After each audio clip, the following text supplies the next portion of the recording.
office to threaten our constitutional order. Here now is Lester Holt. Good day, everyone. Moments from now, the January 6th committee begins what may be their closing argument to the American people. Over 8 hearings, they have argued that former President Donald Trump is responsible for the attack on the Capitol building that day. Today is likely their last hearing before their final report is issued. The committee says they've learned new information since they last met publicly in July. Members say they have new evidence about the links between those who were in Mr. Trump's orbits and extremist groups who took part in the attack. And they say they have new information about just what the president knew about the dangerous potential of the crowd that day. Some of that may have come from the Secret Service, which recently turned over more than 1 million electronic communications concerning that day. There are no live witnesses scheduled for today. Instead, we'll hear from each of the 9 committee members. And as in previous hearings, they will play clips from the many White House insiders who have given recorded testimony. And a note of warning for our viewers, some of that testimony will include profanity. The Select Committee Let's go into the hearing as it is now gavelled into order. Attack on the United States Capitol will be in order. Without objection, the chairs are authorized to declare the committee in recess at any point. Pursuant to House Deposition Authority Regulation 10, the chair announces the committee's approval to release the deposition material presented during today's hearing.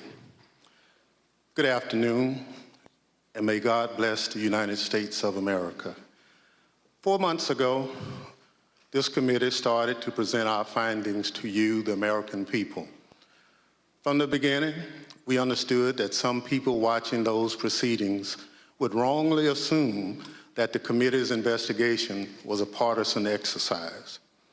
That's why I asked those who were skeptical of our work to simply listen to the evidence, to hear the testimony with an open mind, and to let the facts speak for themselves before reaching any judgment. Over the course of these hearings, the evidence has proven that there was a multi-part plan led by former President Donald Trump to overturn the 2020 election. Donald Trump lost his bid for re-election, as shown from the testimony of some of the president's closest allies and advisors. Donald Trump knew he lost. Despite this knowledge, Donald Trump went to court to contest the 2020 election, and he lost in court. The Electoral College met and declared Joe Biden the winner, yet Donald Trump continued to pull out all the stops in his attempt to stay in power. What Donald Trump proceeded to do after the 2020 election is something no president has done before in our country. In a staggering betrayal of his oath, Donald Trump attempted a plan that led to an attack on a pillar of our democracy. It's still hard to believe. But the facts and testimony are clear, consistent, and undisputed. How do we know this? How have we been able to present such a clear picture of what took place? Because of the testimony we've heard and that we have presented to you through these proceedings, because of the documentary evidence we've gathered and also made available directly to you, the American people. When you look back at what has come out through this committee's work, the most striking fact is that all this evidence comes almost entirely from Republicans. The evidence that has emerged did not come from Democrats or opponents of Donald Trump. Instead, look at who's written and testified and produced evidence. Who has that been? Aides who've worked loyally for Donald Trump for years, Republican state officials and legislators, Republican electors, the chairwoman of the Republican National Committee, political professionals who worked at the highest levels of the Trump campaign, Trump appointees who served in the most senior positions in the Justice Department, President Trump's staff and closest advisors in the White House, members of the President Trump's family, his own White House counsel. I've served in Congress a long time. I can tell you it's tough for any congressional investigation to obtain evidence like what we've received, least of all, such a detailed view into a president's inner circle. And I want to be clear, not all these witnesses were thrilled to talk to us. Some put up quite a fight, but ultimately, the vast majority cooperated with our investigation. And what we've shown you over the last 4 months has been centered on the evidence that has come overwhelmingly from Republican witnesses. So I say to you again, as I did in June, this investigation is not about politics. It's not about party. It's about the facts, plain and simple. And it's about making sure our government functions under the rule of law as our Constitution demands. Today, as in previous proceedings, my colleagues and I will present new evidence. That includes new testimony from additional Republicans who served in the Trump administration, never before seen footage of congressional leaders on January 6th working to coordinate the response to the violence and ensure the people's business went forward. New materials produced to the committee by the Secret Service, details about the ongoing threat to American democracy. Today's proceeding will also be grounded in the facts, but it won't look exactly like all our other hearings. We'll also take a step back and look at the evidence in a broader context, providing a summary of key facts we've uncovered. Facts relevant to former President Trump's state of mind, about his motivation, and about his intent. What did President Trump know? What was he told? What was his personal and substantial role in the multi-part plan to overturn the election? For those of you who've watched our prior hearings, some of this evidence will look familiar. For those of you tuning in for the first time, we'll summarize some of the most important facts, and we'll urge you to go online and watch our hearing in full. There's one more difference about today. Pursuant to the notice circulated prior to today's proceedings, we are convened today not as a hearing, but as a formal committee business meeting, so that in addition to presenting evidence, we can potentially hold a committee vote on further investigative action based upon that evidence. Before we get to that evidence, I'd recognize our distinguished Vice Chair, Ms. Cheney of Wyoming, for any opening statement she'd care to offer. Thank you very much, Mr. Chairman. Much has happened since our last public hearing on July 21st. As the chairman mentioned, we've received new and voluminous documentation from the Secret Service, which we continue to analyze. We've received new witness testimony, including about efforts to obstruct our investigation and conceal key facts. And according to public reporting, the Department of Justice has been very active in pursuing many of the issues identified in our prior hearings. Our committee may ultimately decide to make a series of criminal referrals to the Department of Justice, but we recognize that our role is not to make decisions regarding prosecution. The preamble to our Constitution recites among its purposes to, quote, establish justice. And our nation's judiciary and our U.S. Department of Justice have that responsibility. A key element of this committee's responsibility is to propose reforms to prevent January 6th from ever happening again. We've already proposed, and the House has now passed, a bill to amend the Electoral Count Act to help ensure that no other future plots to overturn an election can succeed. And we will make further specific recommendations in our final report, based in part on the evidence you will hear today. Our hearings last summer began with an outline of President Trump's multi-part plan to overturn the 2020 presidential election. We then proceeded to demonstrate each of these elements in detail, with more than 20 hours of evidence. Today, we will see new evidence, but as the chairman said, we will also synthesize evidence you've seen before. The vast weight of evidence presented so far has shown us that the central cause of January 6th was one man, Donald Trump, whom many others followed. None of this would have happened without him. He was personally and substantially involved in all of it. Exactly how did one man cause all of this? Today, we will focus on President Trump's state of mind, his intent, his motivations, and how he spurred others to do his bidding, and how another January 6th could happen again if we do not take necessary action to prevent it. As you view our evidence today, I would suggest a focus on the following points. First, as you will see, President Trump had a premeditated plan to declare that the election was fraudulent and stolen before Election Day, before he knew the election results. He made his stolen election claims on election night against the advice of his campaign without any evidence in hand. Then, over the next 2 months, he sought to find those who would help him invent and spread lies about the widespread fraud. Many of those who stepped forward to help, including Rudy Giuliani, knew they never had real evidence sufficient to change the election results. And on the evening of January 5th, they admitted they were still trying to find that phantom evidence. Of course, as a result of making intentionally false claims of election fraud, Mr. Giuliani's license to practice law has now been suspended. Second, please recognize that President Donald Trump was in a unique position, better informed about the absence of widespread election fraud than almost any other American.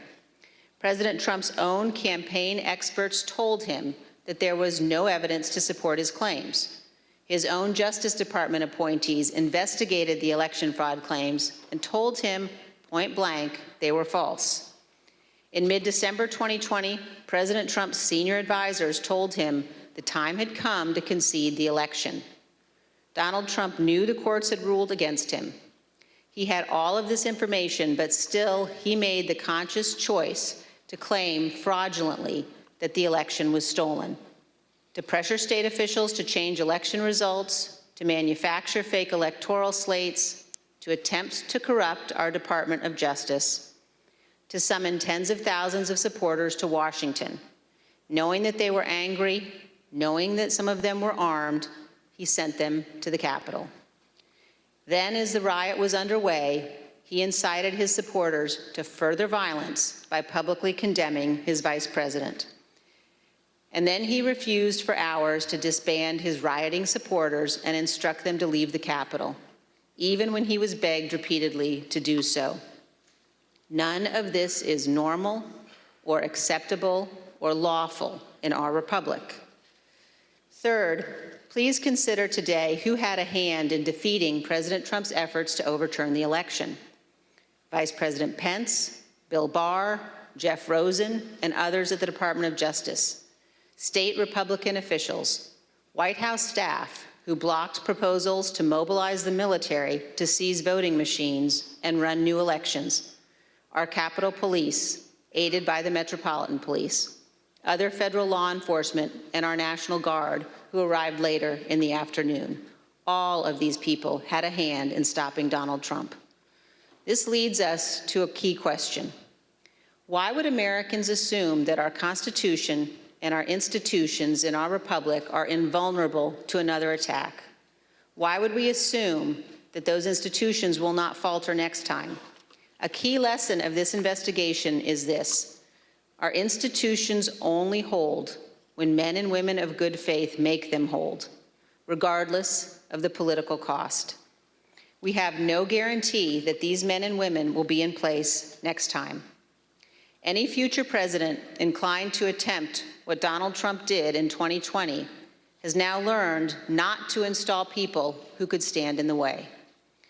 And also, please consider this: the rulings of our courts are respected and obeyed because we as citizens pledge to accept and honor them. Most importantly, our president, who has a constitutional obligation to faithfully execute the laws, swears to accept them. What happens when the president disregards the court's rulings as illegitimate, when he disregards the rule of law? That, my fellow citizens, breaks our republic. Finally, as you view the evidence today, also consider this.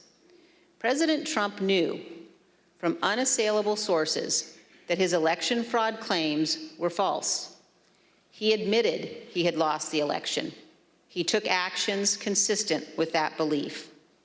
Claims that President Trump actually thought the election was stolen are not supported by fact and are not a defense.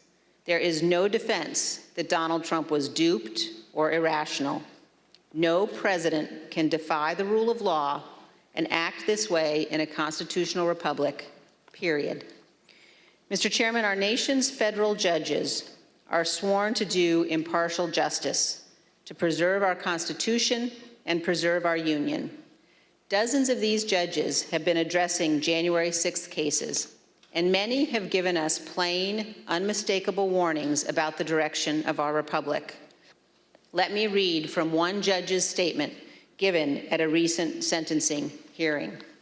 Quote, "High-ranking members of Congress and state officials who know perfectly well the claim of fraud was and is untrue, and that the election was legitimate, are so afraid of losing their power they won't say so. It has to be crystal clear that it is not patriotism, it is not standing up for America, to stand up for one man who knows full well that he lost, instead of the Constitution he was trying to subvert." Mr. Chairman, the violence and lawlessness of January 6th was unjustifiable. But our nation cannot only punish the foot soldiers who stormed our Capitol. Those who planned to overturn our election and brought us to the point of violence must also be accountable. With every effort to excuse or justify the conduct of the former president, we chip away at the foundation of our republic. Indefensible conduct is defended, inexcusable conduct is excused. Without accountability, it all becomes normal, and it will recur. So as we watch the evidence today, please consider where our nation is in its history. Consider whether we can survive for another 246 years.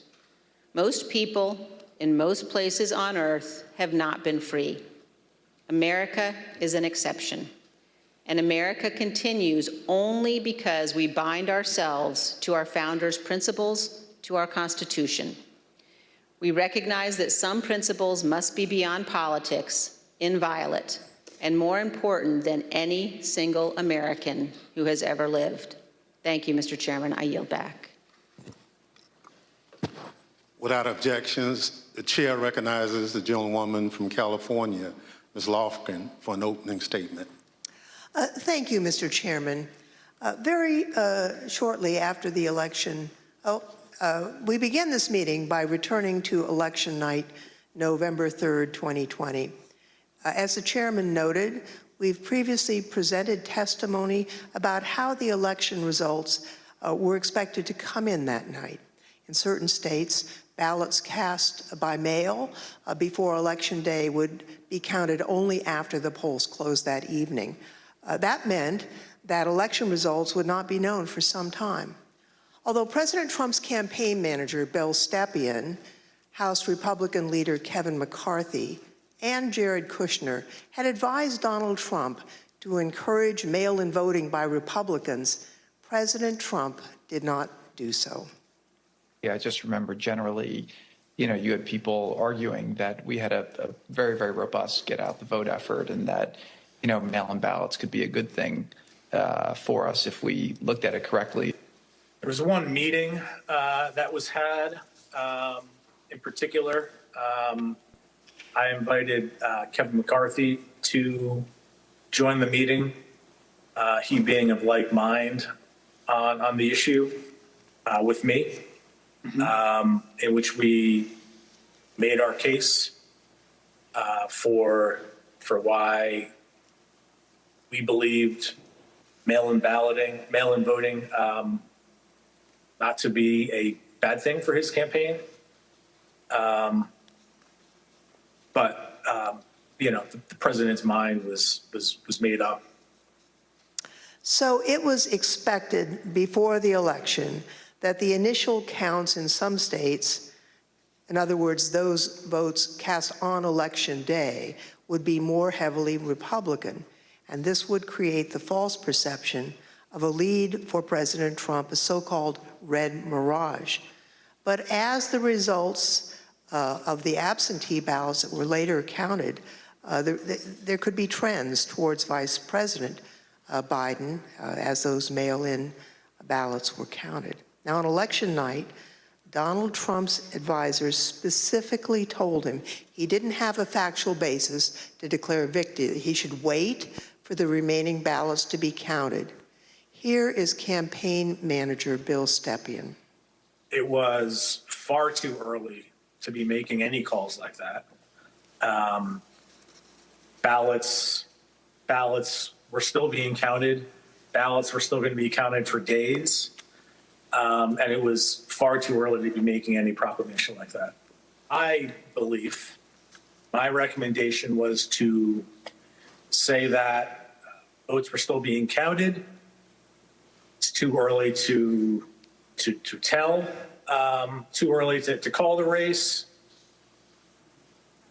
But President Trump did declare victory in the late hours of election night. Not only did he declare victory, he also called for the ongoing count of votes to just stop.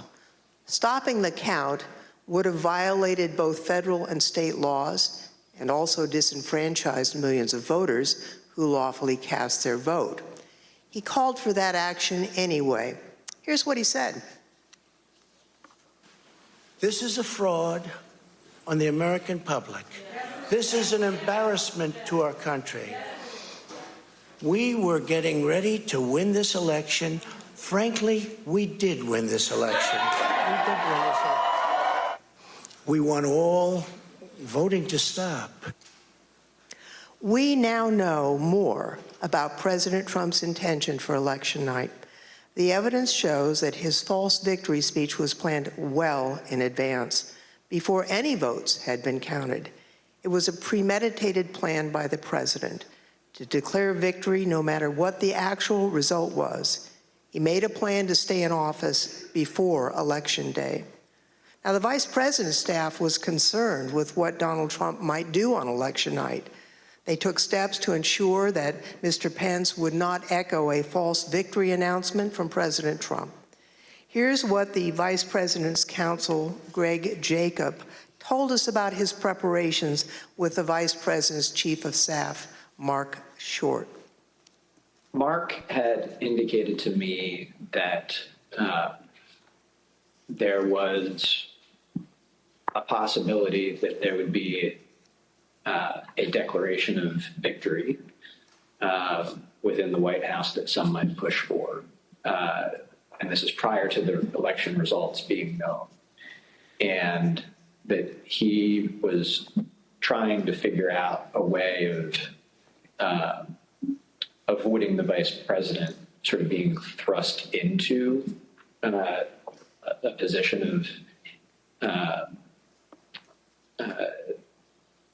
needing to opine on that when he might not have sufficient information to do so. Now, following this conversation, Mr. Jacob drafted a memo to Mr. Short, which the Select Committee got from the National Archives. The memo was sent on November 3rd, Election Day, and advised it is essential that the Vice President not be perceived by the public as having decided questions concerning disputed electoral votes prior to the full development of all relevant facts. A few days before the election, Mr. Trump also consulted with one of his outside advisors, inside activist Tom Fitton, about the strategy for election night. The Select Committee got this pre-prepared statement from the National Archives. As you can see, the draft statement, which was sent on October 31st, declares, "We had an election today, and I won." And the Fitton memo specifically indicates a plan that only the votes counted by the Election Day deadline, and there is no Election Day deadline, would matter. Everyone knew that ballot counting would lawfully continue past Election Day. Claiming that the counting on election night must stop before millions of votes were counted was, as we now know, a key part of President Trump's premeditated plan. On Election Day, just after 5 p.m., Mr. Fitton indicated he'd spoken with the president about the statement. Sending along again, just talked to him about the draft below. Again, this plan to declare victory was in place before any of the results had been determined. In the course of our investigation, we also interviewed Brad Parscale, President Trump's former campaign manager. He told us he understood that President Trump planned as early as July that he would say he won the election even if he lost. And just a few days before the election, Steve Bannon, a former Trump chief White House strategist and outside advisor to President Trump, spoke to a group of his associates from China and said this. And what Trump's going to do is just declare victory, right? He's going to declare victory. But that doesn't mean he's the winner. He's just going to say he's the winner. The Democrats, more of our people vote early that count. Theirs voted mail. And so they're going to have a natural disadvantage, and Trump's going to take advantage of it. That's our strategy. He's going to declare himself a winner. So when you wake up Wednesday morning, it's going to be a firestorm. Also, if Trump is losing by 10 or 11 o'clock at night, it's going to be even crazier. No, because he's going to sit right there and say they stole it. Agree. I'm directing the Attorney General to shut down all ballot places in all 50 states. It's going to be no. He's not going out easy. If Biden's winning, Trump is going to do some crazy shit. As you know, Mr. Bannon refused to testify in our investigation. He's been convicted of criminal contempt of Congress, and he's awaiting sentencing. But the evidence indicates that Mr. Bannon had advanced knowledge of Mr. Trump's intent to declare victory falsely on election night, but also that Mr. Bannon knew about Mr. Trump's planning for January 6th. Here's what Bannon said on January 5th. All hell is going to break loose tomorrow. It's all converging, and now we're on, as they say, the point of attack, right? The point of attack tomorrow. I'll tell you this.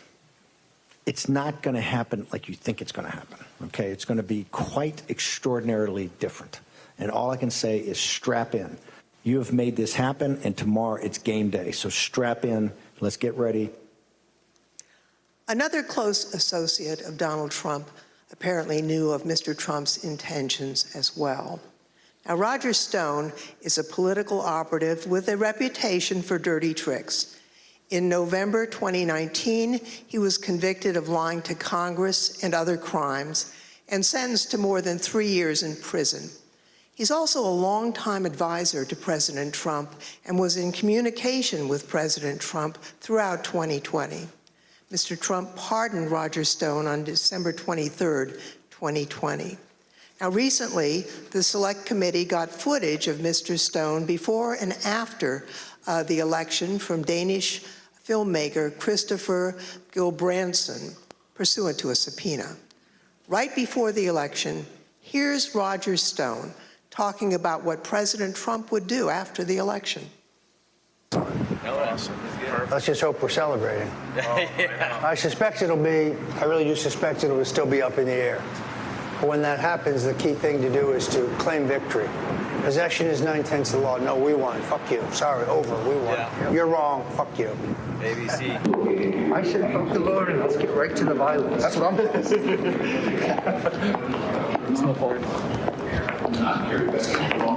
Start smashing pumpkins, if you know what I mean. Oh, yeah.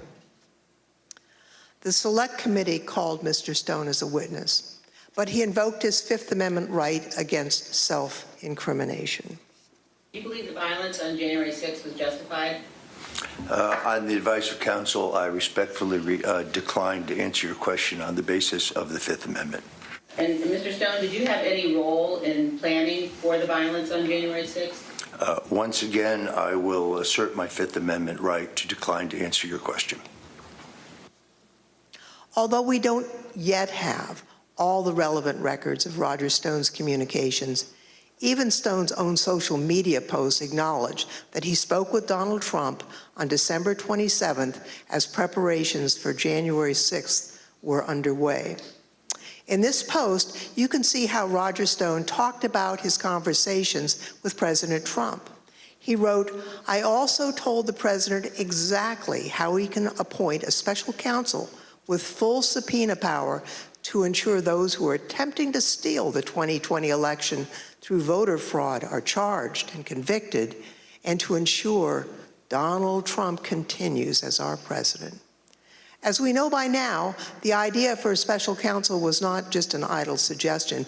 It was something President Trump had actually tried to do earlier that month. We know that Roger Stone was at the Willard Hotel on January 5th and 6th, and we know from other witness testimony that President Trump asked his chief of staff, Mark Meadows, to speak with Roger Stone and General Michael Flynn that night.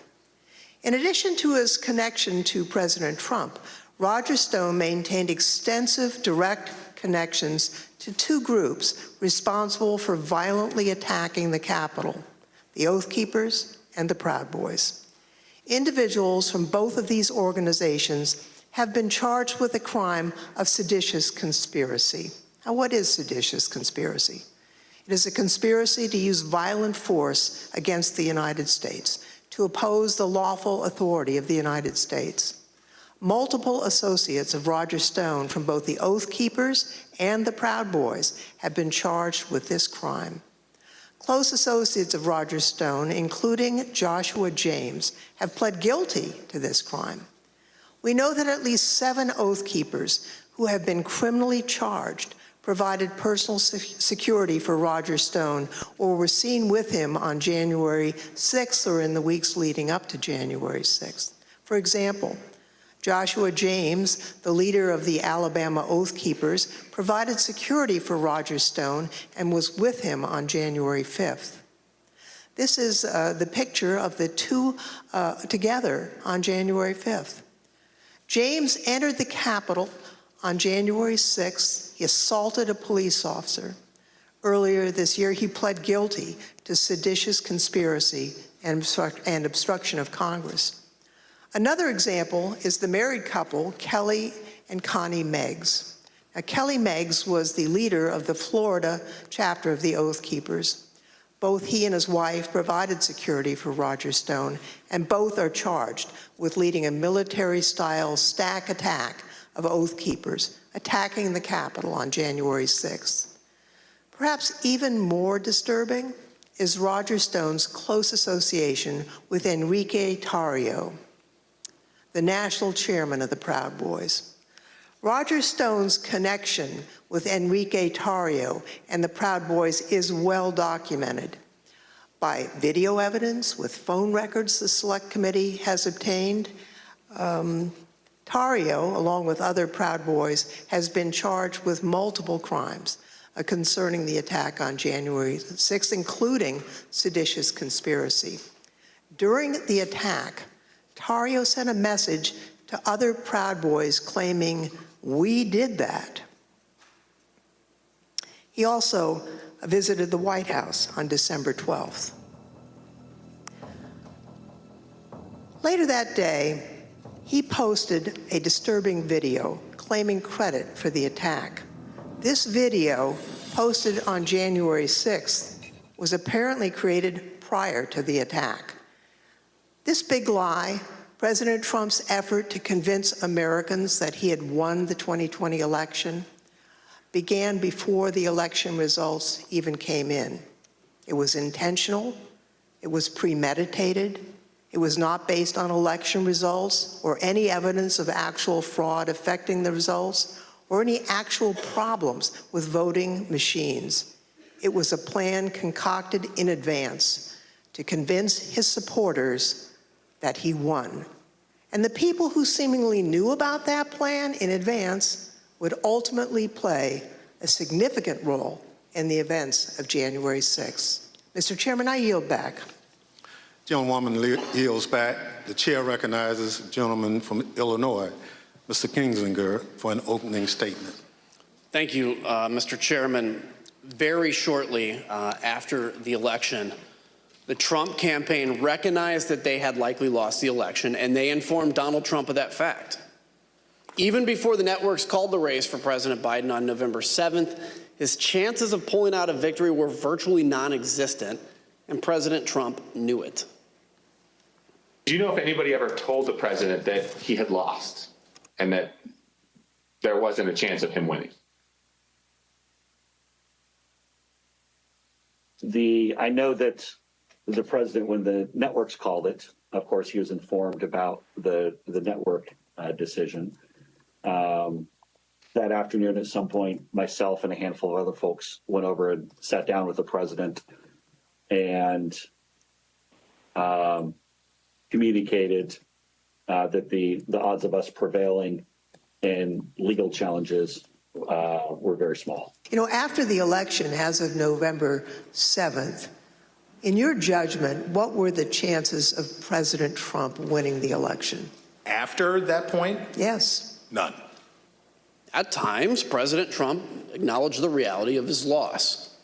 Although he publicly claimed that he had won the election, privately he admitted that Joe Biden would take over as president. Here's a few examples of that. So we're in the Oval and there's a discussion going on.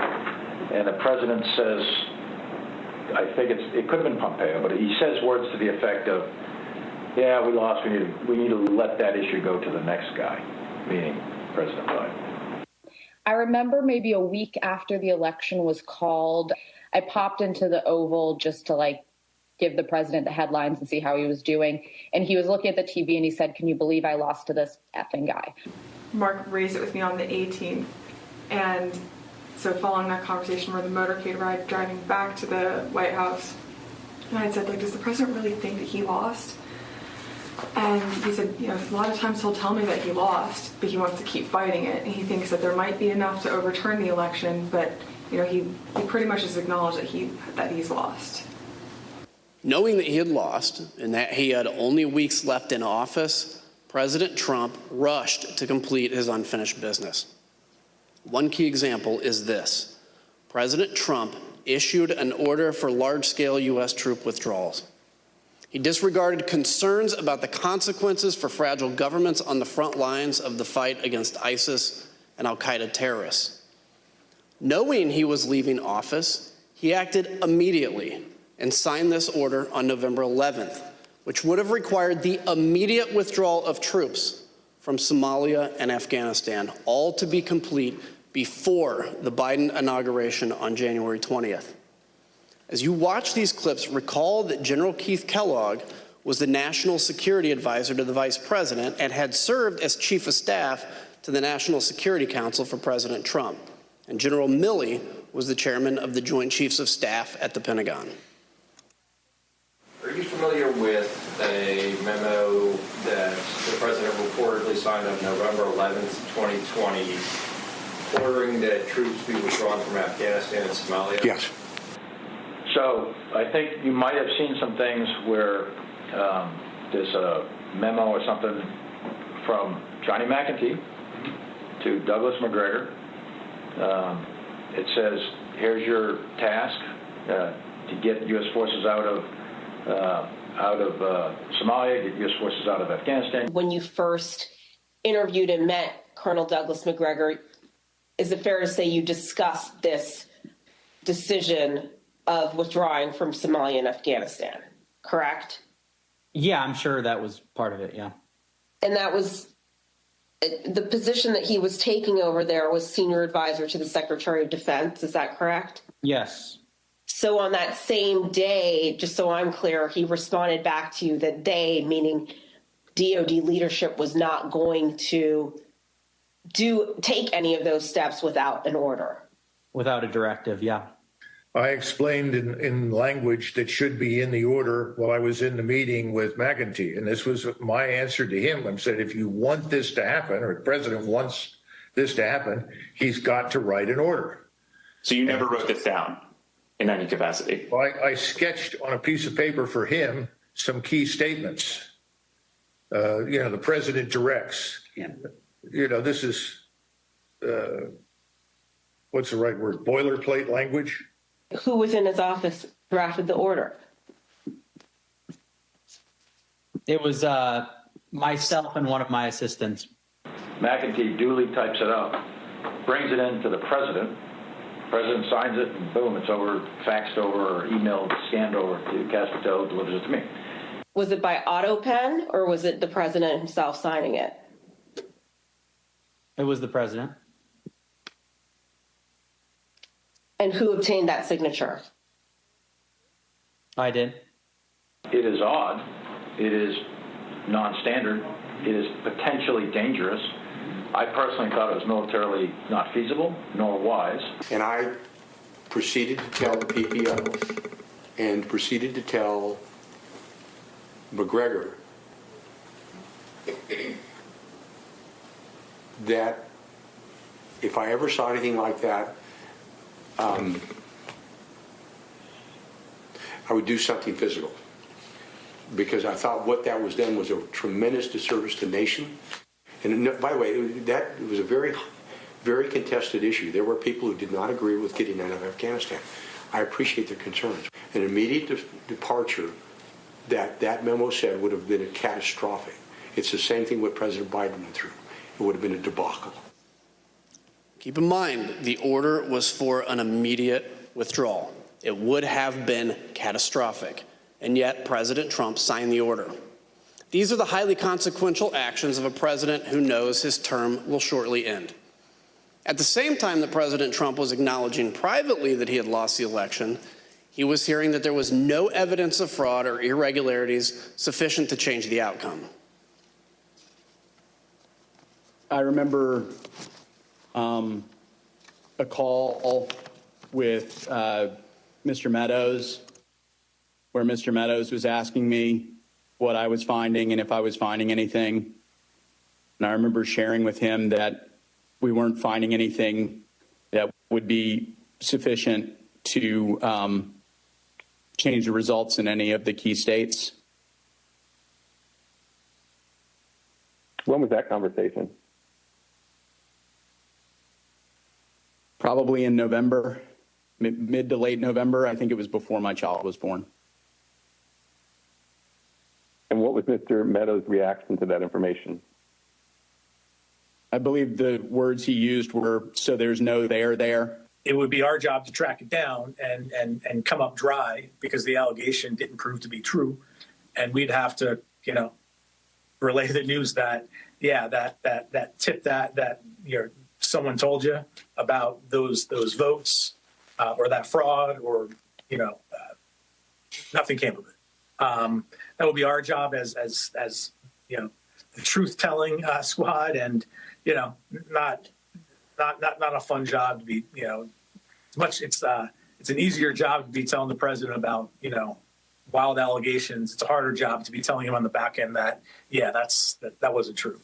What was generally discussed on that topic was whether the fraud, maladministration, abuse, or irregularities, if aggregated and read most favorably to the campaign, would that be outcome determinative?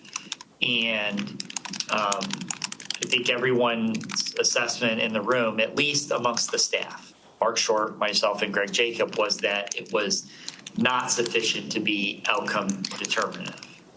Look, it's the right of any candidate to litigate genuine election disputes. Nobody argues that, but President Trump's litigation was completely unsuccessful. In our past hearings, we told you that the committee had identified a total of 62 election lawsuits filed by the Trump campaign and its allies between November 4th and January 6th of 2021. Those cases resulted in 61 losses and only a single victory, which did not affect the outcome for any candidate. The claims were not supported by any sufficient evidence of fraud or irregularities.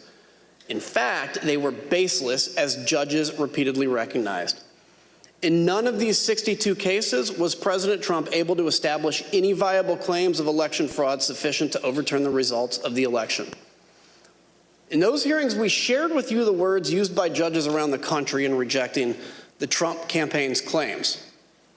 It's strong language criticizing the lack of evidentiary support for the claims of election fraud in those lawsuits. For example, a federal appeals court in Pennsylvania wrote, quote, "Charges require specific allegations and proof. We have neither here. A federal judge in Wisconsin wrote, quote, "The court has allowed the former president the chance to make his case, and he has lost on the merits." Another judge in Michigan called the claims, quote, "nothing but speculation and conjecture that votes for President Trump were either destroyed, discarded, or switched to votes for Vice President Biden."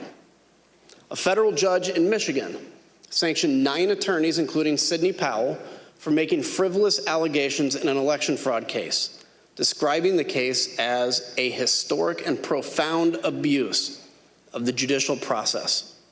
Recently, a group of distinguished Republican election lawyers, former judges, and elected officials issued a report confirming the findings of the courts. In their report entitled "Lost, Not Stolen," these prominent Republicans analyzed each election challenge and concluded this: Donald Trump and his supporters failed to present evidence of fraud or inaccurate results significant enough to invalidate the results of the 2020 presidential election. On December 11th, Trump's allies lost a lawsuit in the U.S. Supreme Court that he regarded as his last chance at success in the courts. A newly obtained Secret Service message from that day shows how angry President Trump was about the outcome. Quote, "Just FYI, POTUS is pissed. Breaking news, Supreme Court denied his lawsuit. He is livid now." Cassidy Hutchison, an aide to Chief of Staff Mark Meadows, was present for that conversation and described it in this way. This is the day that the Supreme Court had rejected that case. Mr. Meadows and I were in the White House residence at a Christmas reception. And as we were walking back from the Christmas reception that evening, the president was walking out of the Oval Office, so we crossed paths in the Rose Garden colonnade. The president was fired up about the Supreme Court decision. And so I was standing next to Mr. Meadows, but I stepped back, so I was probably 2-3 feet catty corner from him, diagonal from him. The president's just raging about the decision and how it's wrong and why didn't we make more calls, and just his typical anger outburst at this decision. And the president said, he had said something to the effect of, "I don't want people to know we lost, Mark. This is embarrassing. Figure it out. We need to figure it out. I don't want people to know that we lost." Our country is a country of laws where every person, including the president, must follow the law and respect the judgment of our courts. President Trump's closest advisors held that view both then and now. Well, do you believe the president should abide by the rulings of the courts? Oh, yes. We should all comply with the law at all times to the best of our ability, every one of us. So once the courts had ruled and the Electoral College had met, the election was over in your view? Yes, I think I've said previously that when the vice president made the certification and the litigation was complete, it was complete. When the Electoral College met on the 14th? Yes, that's December 14th. Is that right? I think that's the right date. Yes. I assume, Pat, that you would agree the president is obligated to abide by the rulings of the courts. Of course. And I assume you also would... Everybody is obligated to abide by rules, of course. And I assume you also would agree the president has a particular obligation to take care that the laws be faithfully executed. That is one of the president's obligations, correct. Ivanka, do you believe the president's obligated to abide by the rulings of the courts? I do. By mid-December of 2020, President Trump's senior staff were attempting to persuade him to concede the election outcome. But if your question is, did I believe he should concede the election at a point in time, yes, I did. December 14th was the day that the states certified their votes and sent them to Congress. And in my view, that was the end of the matter. I didn't see, I thought that this would lead inexorably to a new administration. I told him that my personal viewpoint was that the Electoral College had met, which is the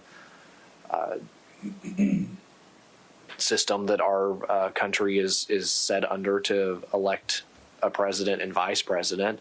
And I believed at that point that the means for him to pursue litigation was probably closed. And do you recall what his response, if any, was? He disagreed. Secretary of Labor Gene Scalia, the son of late Justice Scalia, visited President Trump in mid-December and explained the situation clearly.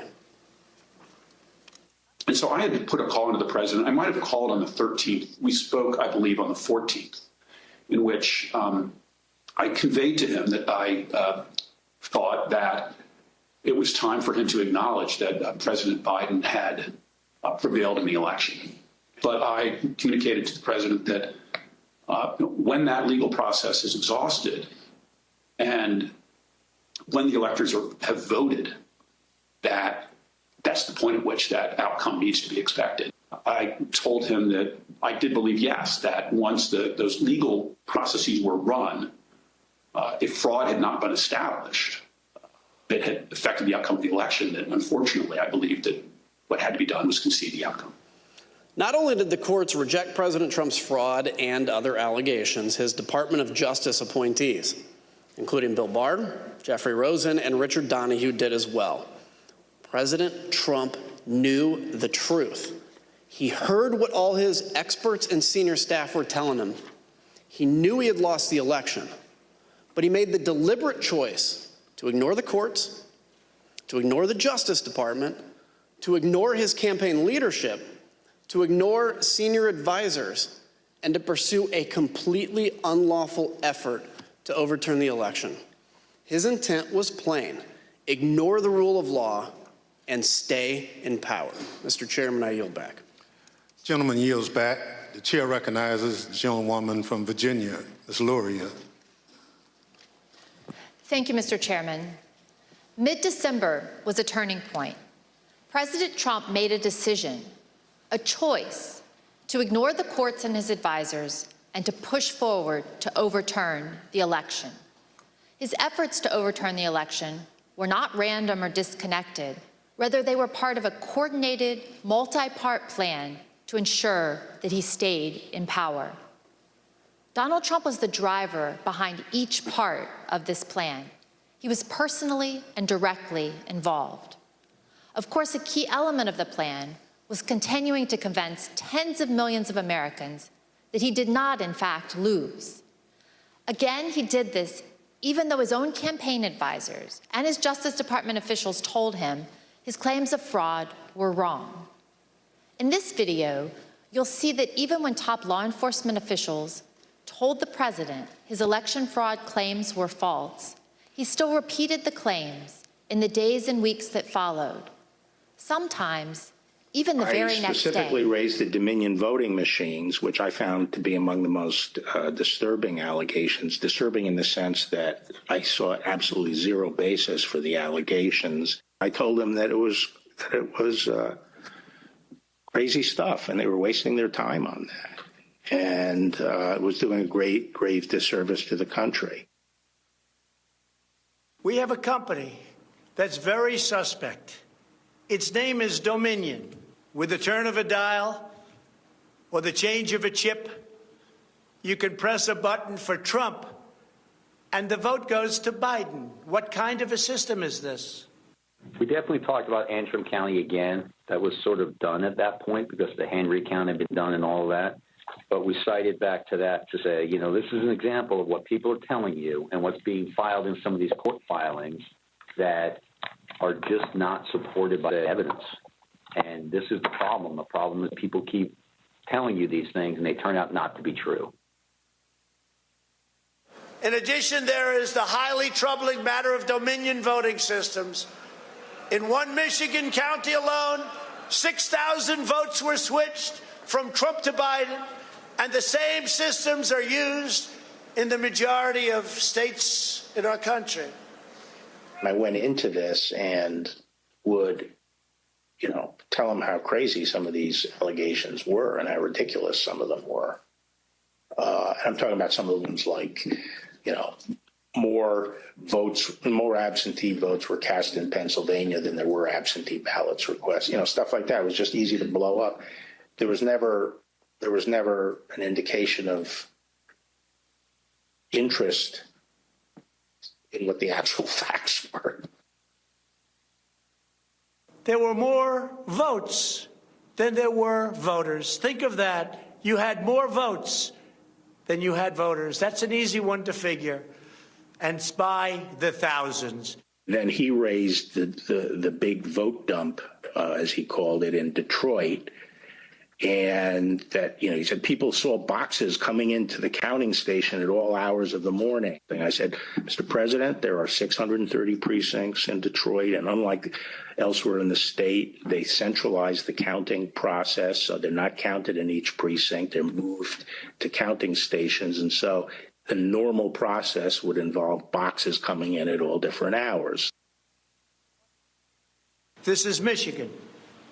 At 6:31 in the morning, a vote dump of 149,772 votes came in unexpectedly. With regard to Georgia, we looked at the tape, we interviewed the witnesses. There is no suitcase. The president kept fixating on this suitcase that supposedly had fraudulent ballots and that the suitcase was rolled out from under the table. And I said, no, sir, there is no suitcase. You can watch that video over and over. There is no suitcase. There is a wheeled bin where they carry the ballots, and that's just how they move ballots around that facility. There's nothing suspicious about that at all. Election officials pull boxes, Democrats, and suitcases of ballots out from under a table. You all saw it on television. Totally fraudulent. This happened over and over again, and our committee's report will document it.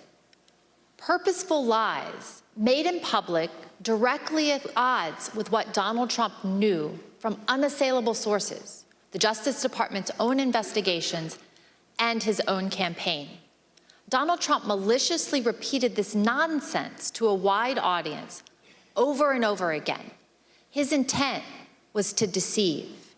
President Trump's plan also involved trying to coerce government officials to change the election outcome in the states he lost. He personally reached out to numerous state officials and pressured them to take unlawful steps to alter the election results in those states. These actions, taken directly by the president himself, made it clear what his intentions were: to prevent the orderly transfer of power. We all recall, for example, President Trump's tape-recorded call with Georgia Secretary of State Brad Raffensperger. At the time this call occurred, President Trump had already been told repeatedly by the U.S. Justice Department, by his campaign, and by his advisors that his allegations of fraud in Georgia were false. So, look, all I want to do is this. I just want to find 11,780 votes, which is one more than we have, because we... And 80 votes. That's an extraordinary demand by the president, especially since he already knew from the Justice Department there was no genuine basis for this request. No one could think it would be legal for the Secretary of State to simply find the votes the president needed in order to win.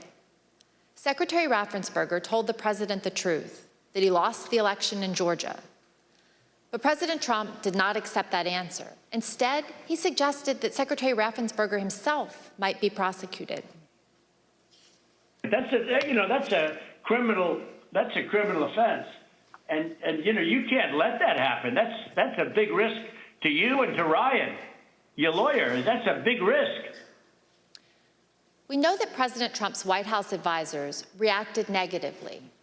Immediately after the call, Cassidy Hutchinson had a conversation with Chief of Staff Mark Meadows. I remember looking at Mark and I said, Mark, you can't possibly think we're going to pull this off. Like, that call was crazy. And he looked at me and just started shaking his head, and he was like, no, Cass, he knows it's over. He knows he lost, but we're going to keep trying. There's some good options out there still. We're going to keep trying. This call and other related activity is now the focus of an ongoing criminal investigation in Fulton County, Georgia. And Georgia's not the only state where President Trump tried to pressure state officials to change the results. He also attempted to pressure state officials in Arizona, Pennsylvania, and Michigan to change the results in those states as well. While President Trump was pressuring state officials, he was also trying to use the Department of Justice to change the election result. His top officials told him that there was no evidence to support his claims of fraud, but he didn't care. As he told them, just say the election was corrupt and leave the rest to me and the Republican congressmen. When these officials would not do what he said, President Trump embarked in an effort to install Jeff Clark as acting attorney general, solely because he would do what others in the department would not do. We know that Trump was doing so for a specific purpose, so Clark could corruptly employ the Justice Department's authority to help persuade the states to flip electoral votes. For example, when Richard Donahue and Jeff Rosen, both appointed by President Trump, learned of Mr. Clark's proposal, here's why they said they forcefully rejected it. And I recall toward the end saying, what you're proposing is nothing less than the United States Justice Department meddling in the outcome of a presidential election. But more importantly, this was not based on fact. This was actually contrary to the facts as developed by department investigations over the last several weeks and months. So I responded to that, and for the department to insert itself into the political process this way, I think would have had grave consequences for the country. It may very well have spiraled us into a constitutional crisis. We know from our investigation that President Trump offered Jeff Clark the position of acting attorney general, and that Jeff Clark had decided to accept it. The only reason this ultimately did not happen is that the White House counsel and a number of Justice Department officials confronted the president in the Oval Office and threatened mass resignations. And then, and I said something to the effect of, you're going to have a huge personnel blowout within hours because you're going to have all kinds of problems with resignations and other issues. And that's not going to be in anyone's interest. The president ultimately relented only because the entire leadership of the Department of Justice, as well as his White House counsel, threatened to resign. Mr. Chairman, I yield back. Gentlewoman yields back. The chair recognizes the gentlewoman from Florida, Mrs. Murphy, for an opening statement. Thank you, Mr. Chairman. President Trump's efforts to unlawfully overturn the results of the 2020 election were not limited to the big lie and pressuring state officials and the Department of Justice officials. Another key part of the president's effort was a scheme to assemble fake electors to cast false electoral votes in the states that President Trump lost. This was something done not only with the president's knowledge, but also with his direct participation. Ronna McDaniel, chair of the Republican National Committee, testified before this committee that President Trump and his attorney, Dr. John Eastman, called her and asked her to arrange for the fake electors to meet and rehearse the process of casting their fake votes. When I received the call, again, I don't remember the exact date. It was from the White House switchboard, and it was President Trump who had contacted me. And did President Trump have anyone else on the line with him? He introduced me to a gentleman named John Eastman. So I vaguely remember him mentioning that he was a professor, and then essentially he turned the call over to Mr. Eastman, who then proceeded to talk about the importance of the RNC helping the campaign gather these contingent electors in case any of the legal challenges that were ongoing changed the result of any of the states.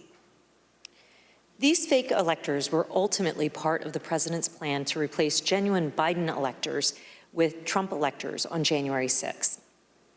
As part of this plan, the false electoral slates were sent to the National Archives and to the Capitol.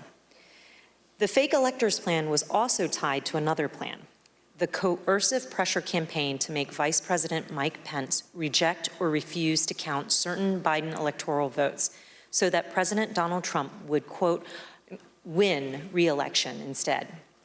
Here is what Vice President Pence has said about this scheme. President Trump said I had the right to overturn the election. But President Trump is wrong. I had no right to overturn the election. The presidency belongs to the American people and the American people alone.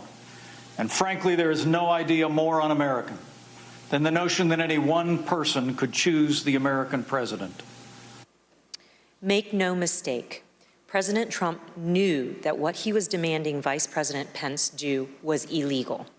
He was informed of this repeatedly, and specifically on January 4th. Even his lawyer, John Eastman, admitted in front of President Trump that this plan would break the law by violating the Electoral Count Act. Did John Eastman ever admit, or as you know, in front of the president, that his proposal would violate the Electoral Count Act? I believe he did on the 4th. And Dr. Eastman confirmed this in writing.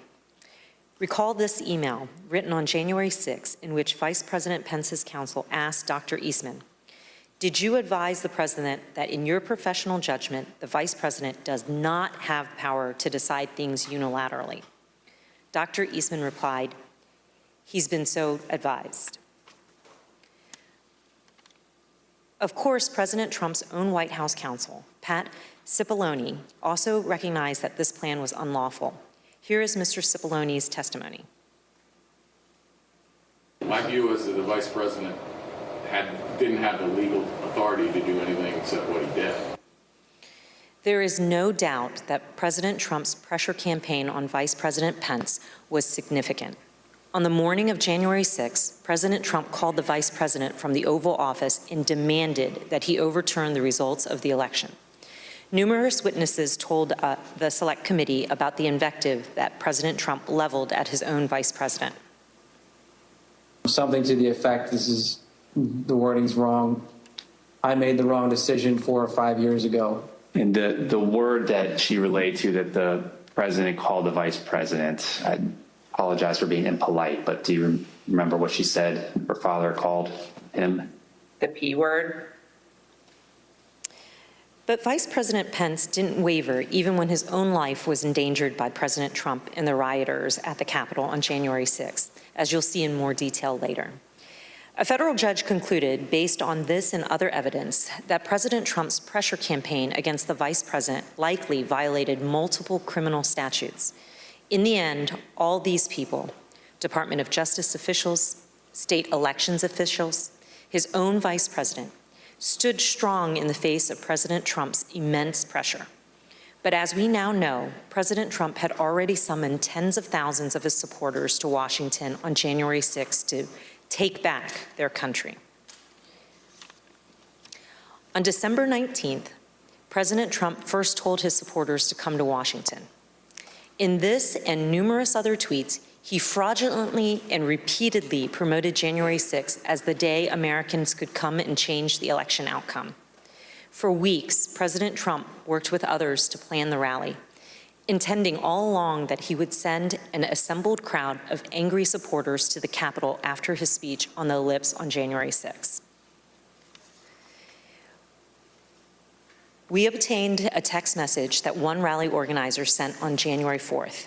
In part, it reads that, quote, POTUS is going to have us march there / the Capitol, and POTUS is going to just call for it unexpectedly.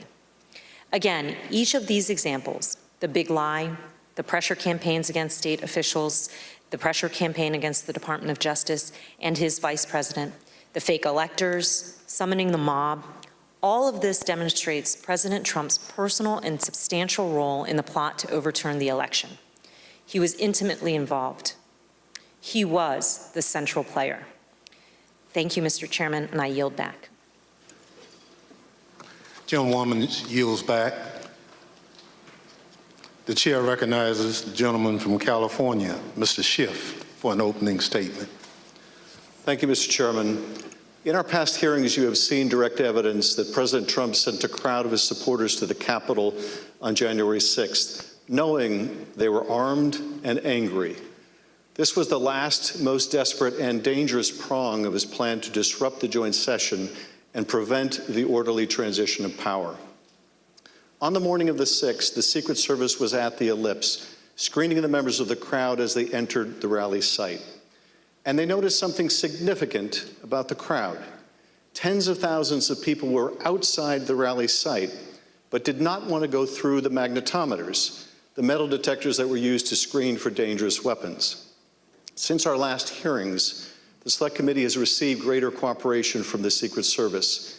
Nevertheless, Secret Service text messages from this period were erased in the days and months following the attack on the Capitol, even though documents and materials related to January 6th had already been requested by the Department of Justice and Congress. But we were able to obtain nearly 1 million emails, recordings, and other electronic records from the Secret Service.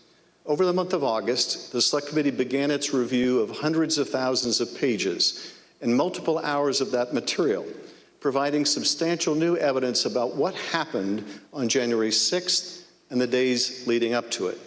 That review continues. What you're about to hear is just a sample of the new and relevant evidence that we have received. Mounting evidence before January 6th predicted violence, and not just violence generally, but violence directed at the Capitol. Intelligence about this risk was directly available to the U.S. Secret Service and others in the White House in advance of the Ellipse speech, in advance of the march to the Capitol. The committee has shown evidence that President Trump was aware of the risk of violence. The FBI, U.S. Capitol Police, Metropolitan Police, and other agencies all gathered and disseminated intelligence suggesting the possibility of violence at the Capitol prior to the riot. We're now going to show you just a sample of the evidence we have received. Days before January 6th, the president's senior advisors at the Department of Justice and FBI, for example, received an intelligence summary that included material indicating that certain people traveling to Washington were making plans to attack the Capitol. This summary noted online calls to occupy federal buildings, rhetoric about invading the Capitol building, and plans to arm themselves and to engage in political violence at the event. Other agencies were also hearing predictions suggesting possible violence at the Capitol. On a call with President Trump's White House National Security Staff in early January 2021, Deputy Secretary of Defense David Norquist had warned about the potential that the Capitol would be the target of the attack. Here's General Mark Milley, who was also present for this call, describing Deputy Secretary Norquist's warning. So during these calls, I only remember it in hindsight because he was almost like clairvoyant. Norquist says during one of these calls, the greatest threat is a direct assault on the Capitol. I'll never forget it. This email, for example, was an alert that the Secret Service received on December 24th with the heading, "Armed and Ready, Mr. President." According to the intelligence, multiple users online were targeting members of Congress, instructing others to march into the chambers on January 6th and make sure they know who to fear. In this report, received on December 26th, a Secret Service field office relayed a tip that had been received by the FBI. According to the source of the tip, the Proud Boys plan to march armed into D.C. They think that they will have a large enough group to march into D.C. armed, the source reported, and will outnumber the police so they can't be stopped. The source went on to say, their plan is to literally kill people. Please, please take this tip seriously and investigate further. The source also made clear that the Proud Boys had detailed their plans on multiple websites, like the Donald.win. Let's pause here. The Secret Service had advance information more than 10 days beforehand regarding the Proud Boys' planning for January 6th. We know now, of course, that the Proud Boys and others did lead the assault on our Capitol building.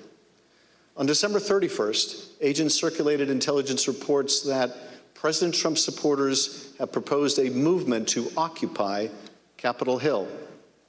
In particular, they flagged spikes in violent hashtags like "We Are the Storm," 1776 Rebel, and Occupy Capitals.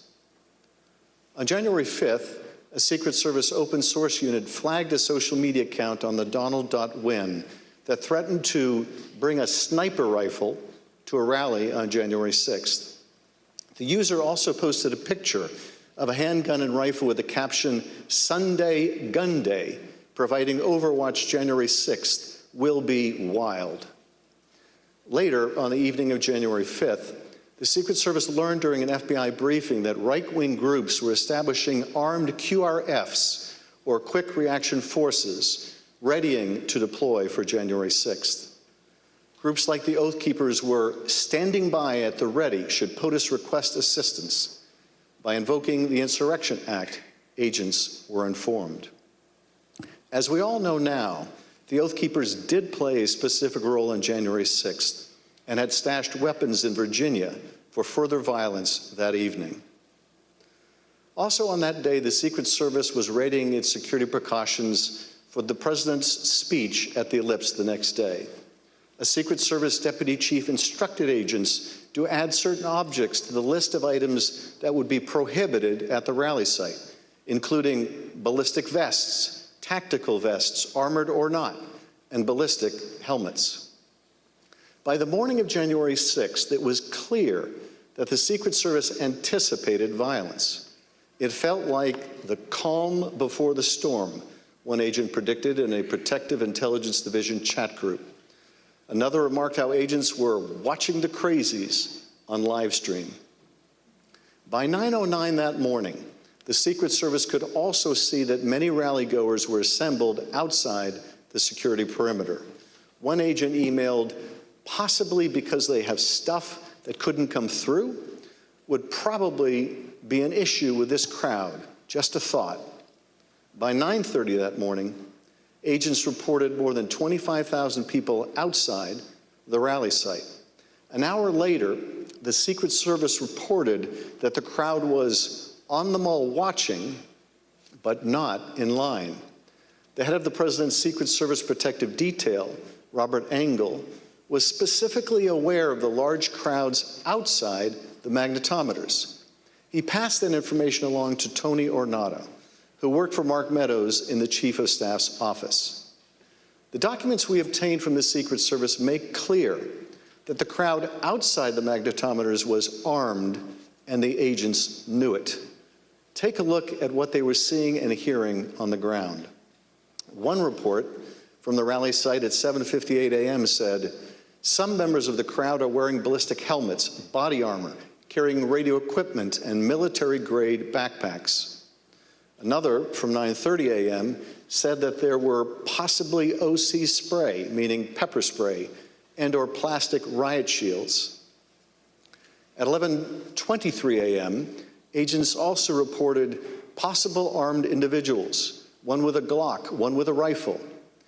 Over the next hour, agents reported possible man with a gun reported, confirmed pistol on hip located in a tree, and one detained at 14th and I Street Northwest. Individual had an assault rifle on his person. Minutes before President Trump began his speech, members of the Federal Protective Service, an agency tasked with protecting federal buildings, were alerted about an arrest of a protester with a gun on his waistband. And during the speech, the weapons-related arrests continued. At 12:13 p.m., United States Park Police arrested a man with a rifle in front of the World War II memorial. These agents remarked on the number of weapons that had been seized that day, speculating that the situation could get worse. With so many weapons found so far, you wonder how many are unknown, one agent wrote at 12:36 p.m. Could be sporty after dark. At 12:47 p.m., another agent responded, No doubt, the people at the Ellipse said they are moving to the Capitol after the POTUS speech. As the documents we received make clear, the Secret Service was aware of weapons possessed by those gathered at rallies in D.C. as early as the evening before. Take this document, for instance, which details multiple arrests in the crowds demonstrating on January 5th.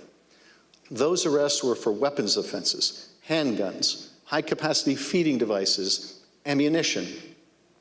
What the Secret Service saw on the 6th was entirely consistent with the violent rhetoric circulating in the days before the joint session on pro-Trump websites, at times amplified by the president's own advisors.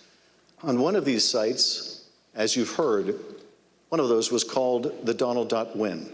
The Select Committee has obtained a text message that Jason Miller, a senior communications advisor, sent to Mark Meadows less than a week before January 6th.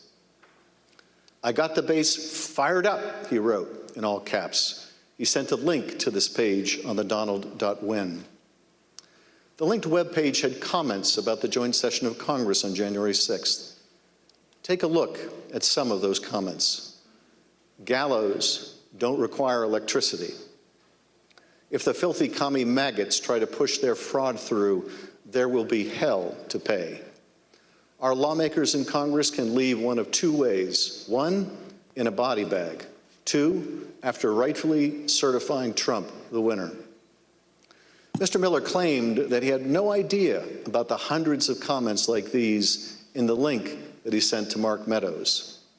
If I had seen something like that, I probably would have flipped it to someone at the White House. Or if I had seen something of that nature, I would have said we got to flag this for Secret Service or something of that nature. But the Trump administration was aware of this type of violent rhetoric prior to January 6th. In fact, as we have seen, the Secret Service and other agencies knew of the prospect of violence well in advance of the president's speech at the Ellipse. Despite this, certain White House and Secret Service witnesses previously testified that they had received no intelligence about violence that could have potentially threatened any of the protectees on January 6th, including the vice president. Evidence strongly suggests that this testimony is not credible, and the committee is reviewing additional material from the Secret Service and other sources. The Secret Service was monitoring this kind of online activity and was sharing and receiving the results of that effort. They work closely with other agencies, sharing intelligence about the joint session of Congress derived from social media and other sources. The same day Jason Miller sent his text message, agents received reports about a spike in activity on another platform called Parler. This was December 30th. In this email, an agent received a report noting a lot of violent rhetoric on Parler directed at government people and entities, including Secret Service protectees. One of these protectees was Vice President Pence, perhaps the primary target of President Trump's pressure campaign in the days leading up to January 6th. The day before the joint session, on January 5th, Secret Service was aware of increased chatter focused on Vice President Pence, in particular, whether he would do what President Trump wanted him to do, reverse the results of the election in the joint session the next day, January 6th. On the morning of the 6th, agents received alerts of online threats that Vice President Pence would be, quote, a dead man walking if he doesn't do the right thing. Another agent reported, quote, I saw several other alerts saying they will storm the Capitol if he doesn't do the right thing. The anger reflected in these postings was obvious to the man at the center of the storm on January 6th, President Trump. On the evening of January 5th, President Trump gathered a few of his communications staffers in the Oval Office. The door was open, allowing the president and others assembled there to hear the sounds of the crowd gathered at Freedom Plaza just a few blocks from the White House. President Trump could tell that his supporters were riled up. Here again is Judd Deere, a deputy White House press secretary, describing the president's reaction. He fairly quickly moved to how fired up the crowd is, or was going to be. And what did he say about it? Just that they were fired up, they were angry, they feel like the election has been stolen, that the election was rigged, that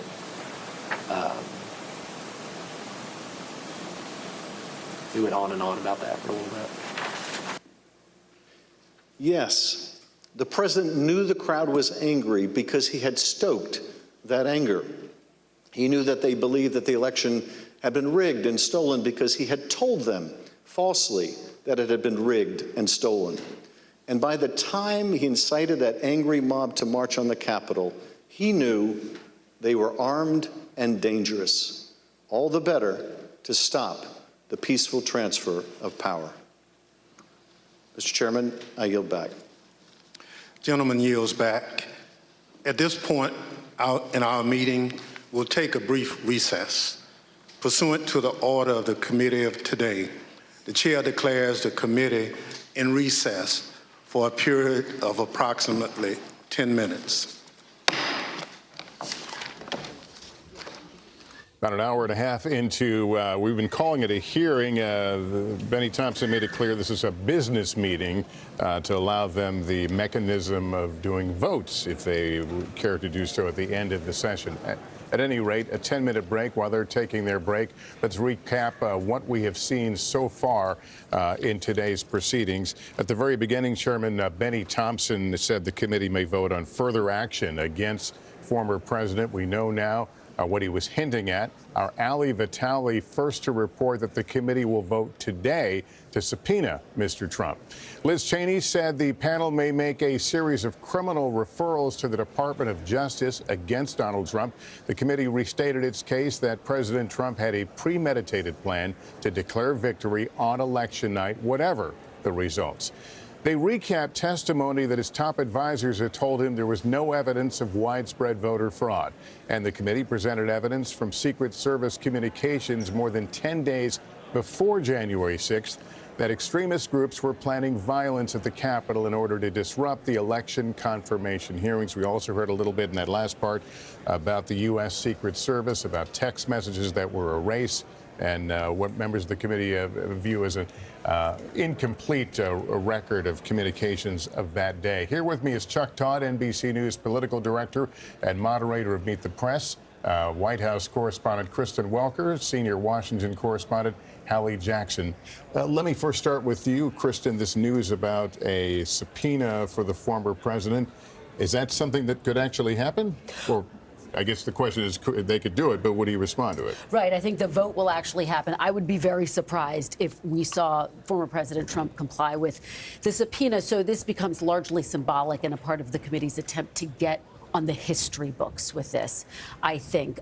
The question, why wouldn't this subpoena have come earlier in these proceedings, will certainly loom over this, but this is significant. And I think also when you think about a criminal referral, that could be symbolic too, but there's no doubt it's going to be a significant, dramatic punctuation to these proceedings. Chuck, will it be seen as theatrics, a theatrical move? It's hard not to look at it a bit as sort of theater or show, simply because the quick first question you have is, why didn't you issue this 2 months ago, 3 months ago, 6 months ago? We can go through, but at a minimum, at the end of August, would have made some sense here to truly attempt to get him in. Now, look, there's always a chance he could come in and just plead the fifth and do that. There's a chance he's Donald Trump and he wants his own time, or he just simply drags it out because this subpoena would expire on January 2nd, 2023.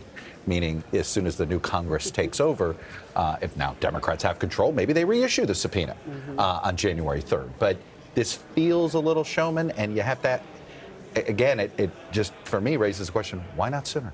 Hallie, what have you seen in this first hour and a half session that strikes out to you? Well, listen, I think the big headline will be what we see at the end of this this business meeting, as you put it, Lester, this hearing, right? It's going to be this vote. Yeah, I mean, listen, 3 other presidents have been subpoenaed before. Nothing ever really came of it. The Supreme Court has never directly addressed this issue because it hasn't been an issue before, because a president or former president hasn't refused to comply. I think there's 2 other key points here. One is that stood out to me from what we've seen in the last 90 minutes. One is the idea that the committee has really sharpened the argument that Donald Trump knew he lost, even as he was perpetuating these election fraud lies. We heard some new testimony surrounding that. So, for example, that he signed this order to try to withdraw troops from Somalia and Afghanistan, much to the deep chagrin, as you saw there, from his military aides that thought that was a terrible idea. Keith Kellogg saying he would get physical to try to stop this, which seems to be an indication, as the committee has laid it out, that he knew he wasn't going to be in office past January, which is why he was taking that action. We saw Alyssa Farrow. We saw new testimony from Cassidy Hutchinson, 2 former White House staffers,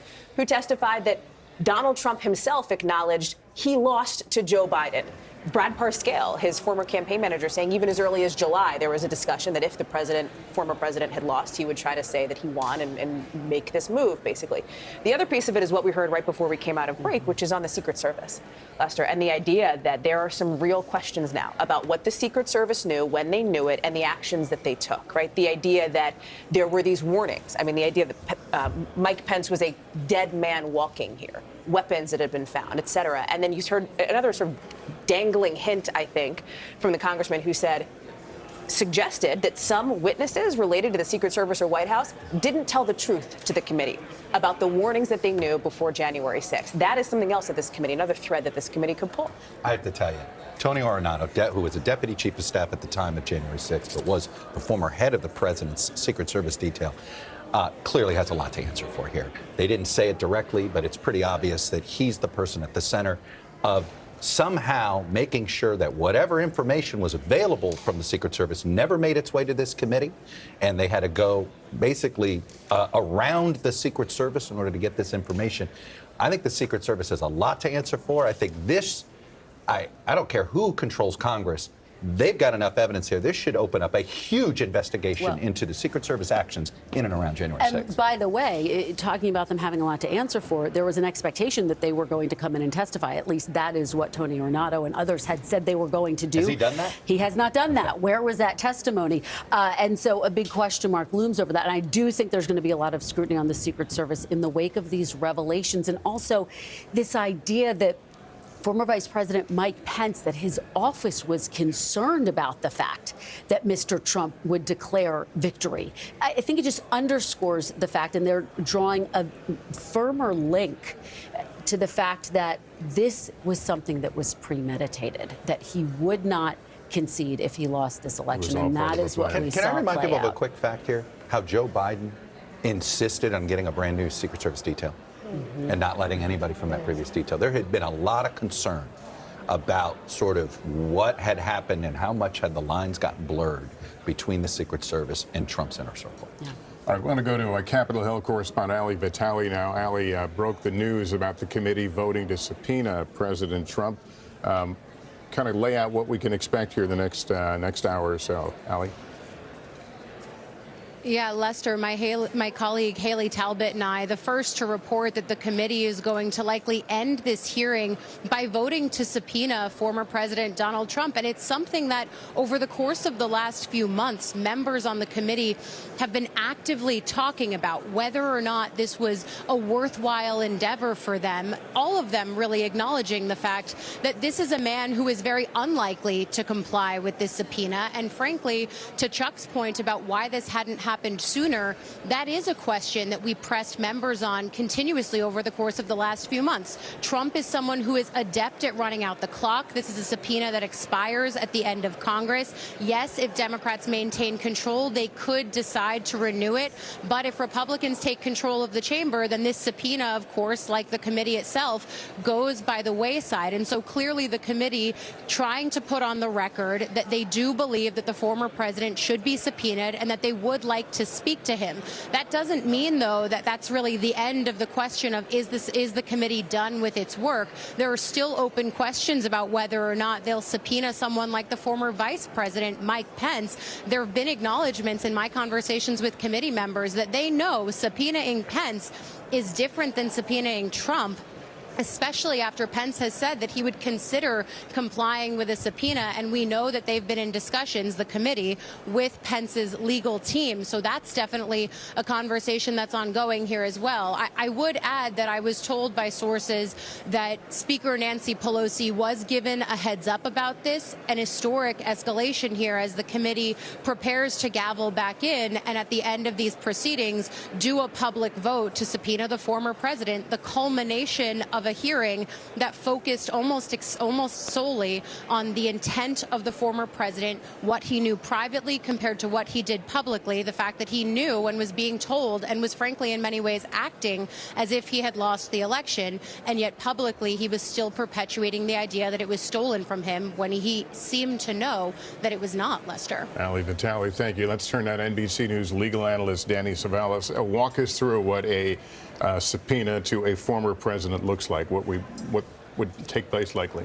Presidents and former presidents are no strangers to subpoenas or depositions. President Grant sat for a 3-hour deposition in 1875, and 100 years later, Squeaky Fromm, yes, that Squeaky Fromm, subpoenaed President Ford to testify in her own defense. That was his would-be assassin. So this has happened before, and the Supreme Court has weighed in on it, but not much. All they have concluded, the Supreme Court, they've fleshed out that presidents have some degree of immunity, but it is not absolute. And that generalized assertion of immunity has to give way to a particularized showing of need. And Congress here would have to show that, because I assure you, President Trump or his legal team will fight this tooth and nail in the courts, which will have the effect of delay, possibly running out the clock on a congressional subpoena that has an expiration date.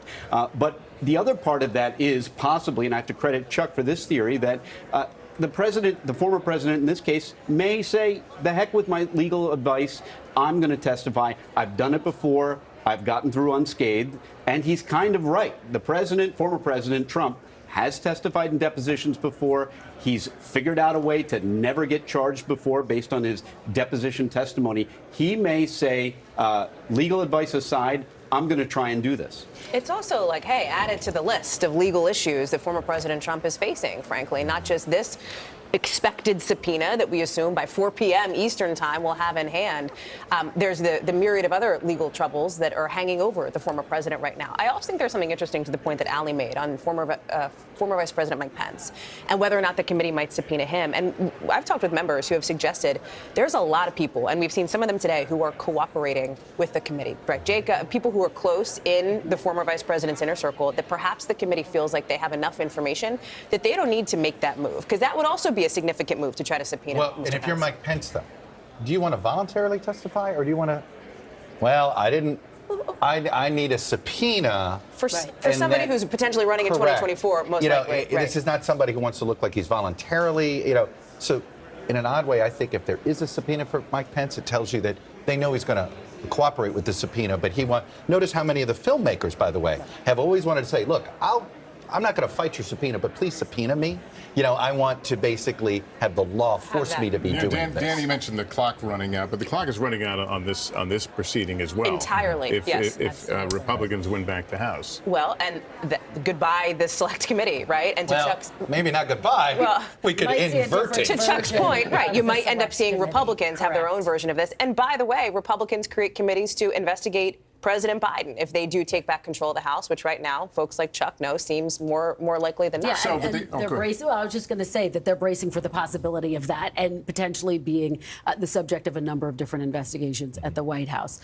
If you are President Biden, those are among the conversations that you're having. But I think in terms of trying to glean what former President Trump might do, look at a number of the people who are close to him who have not cooperated. Steve Bannon, for example, who's being held in contempt. Mark Meadows, his former chief of staff. And go back to the Mueller investigation, right? When we spent so much time trying to figure out if he would sit for an interview there, and that never happened. So I would be surprised. By the way, Lester, one thing to look for when these guys wrap up, if they do lose control, if the Democrats aren't going to have control of the House, is that I do think to preserve what they have done, you're going to see them attempt to essentially either make public this evidence, make sure it's all secured. Maybe if for some reason Democrats win the Senate, they transfer it over to the Senate Judiciary Committee, or the House can vote on this during the lame duck in some form or another. Yeah. But I would expect, if they're not done with this investigation, an attempt to find a way to preserve what they're doing and perhaps hand it off almost. Look, President Biden could sign an executive order creating a commission, which some people thought he could do. That would have been another way of doing it. He could end up doing that, and maybe former Congresswoman Liz Cheney leads this commission and continues this investigation. But this goes back to the idea of when will we get the report and in what form will it be? Because Chairman Benny Thompson has said that he hopes to have a preliminary report before the midterms, but now there's skepticism about whether they will meet that benchmark. And so it's looking more likely we could get a big report after the midterms. But the fact that they're putting a subpoena out to former President Trump suggests that they feel there's still time to do more investigation to solicit more testimony. What's also interesting about the timing is the whole House, we understand from our Hill team, doesn't have to vote on the subpoena. The committee will vote and that'll happen. But they would have to vote, the entire House, to hold him, if he does not comply with the subpoena, to hold him in contempt of Congress, right? So this sets up some really, as you know, Chuck, some really interesting dynamics here for some of these members of the House. The lame duck, because there's so much we call, excuse me for the Washington speak, lame duck meaning the period when Congress comes back after the election. We'll know what the new Congress looks like, but there's a whole bunch of old business. There's going to be old business that has to do with stuff that keeps the government open, that deals with the war in Ukraine and all this stuff. And then we're going to have this, is the House going to be voting on this subpoena? This is going to be a wild December, I will tell you that. What are you guys watching for in the next half? I will be watching to see if we learn a little bit more about what the Secret Service knew. It seems like there's more territory to flesh out there. And again, I go back to this issue of intent. Do we learn more about the intent of the former president? Was he intending to have that mob storm the Capitol and for it to become violent? That, I think, is going to be the big question. They haven't yet made that link. And how much he knew about these weapons that were being confiscated and spotted on the ground. By the way, what was his plan on January 7th? Had Pence successfully stopped January 6th, right? That's something else I think they're trying, which I think gets to the whole clear and present danger. Liz Cheney also said something interesting in the opening statement here, and it speaks to what I think is the thread that they will continue to pull on even after this hearing's over. She said there are no guarantees that these men and women who protected the election will be there to do so for the next election, right? And I imagine that you will see them pursue that line of thinking because that's why people watching will care for the next one. That's ultimately a statement of purpose in this entire proceeding. All right, there's Chairman Benny Thompson, the members of the Select Committee returning to their seats and returning to more of these questions, some of the things we have talked about here. So we'll send you back into the hearing room.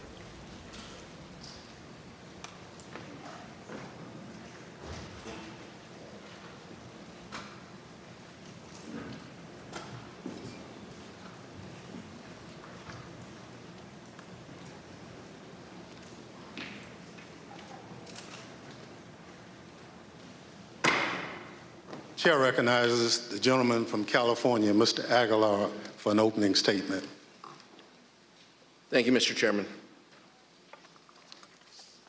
On the morning of January 6th, President Trump knew that the crowd was angry.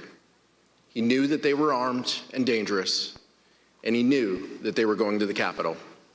It's important to understand the lengths the president was willing to go to physically be at the Capitol because it was part of his strategy to disrupt Congress and to stay in power.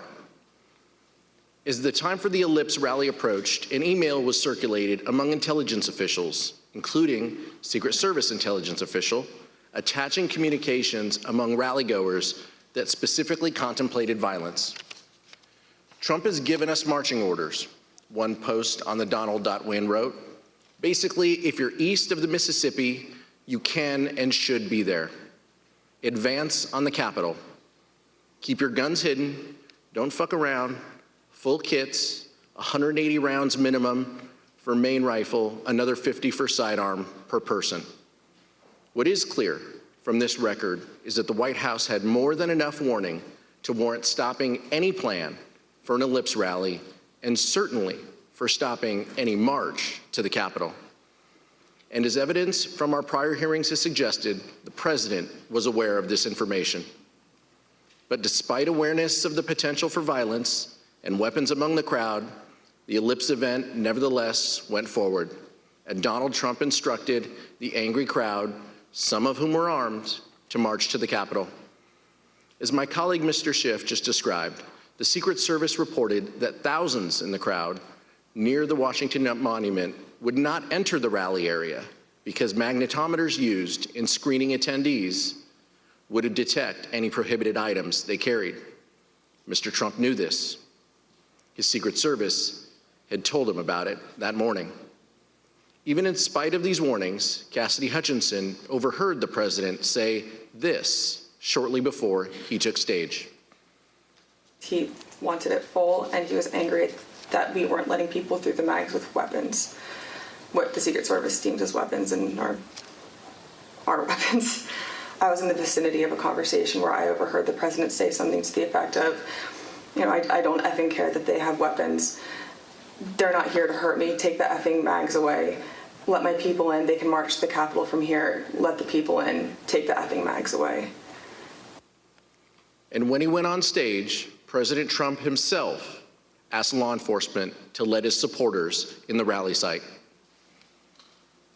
And I'd love to have, if those tens of thousands of people would be allowed, the military, the Secret Service, and we want to thank you, and the police, law enforcement, great, you're doing a great job. But I'd love it if they could be allowed to come up here with us. Is that possible? Can you just let them come up, please? President Trump then told his supporters to march to the Capitol. Let's pause at this point to consider President Trump's state of mind, his motivation at this moment. By that point, it was known to Secret Service that members of the crowd were armed. President Trump had been told, and there was no doubt that President Trump knew what he was going to do, sending an angry mob, a number of whom were clad in tactical gear and military garb, armed with various weapons, to the Capitol. There's no scenario where that action is benign. And there's no scenario where an American president should have engaged in that conduct. It did not matter whether President Trump believed the election had been stolen or not. This could not be justified on any basis for any reason.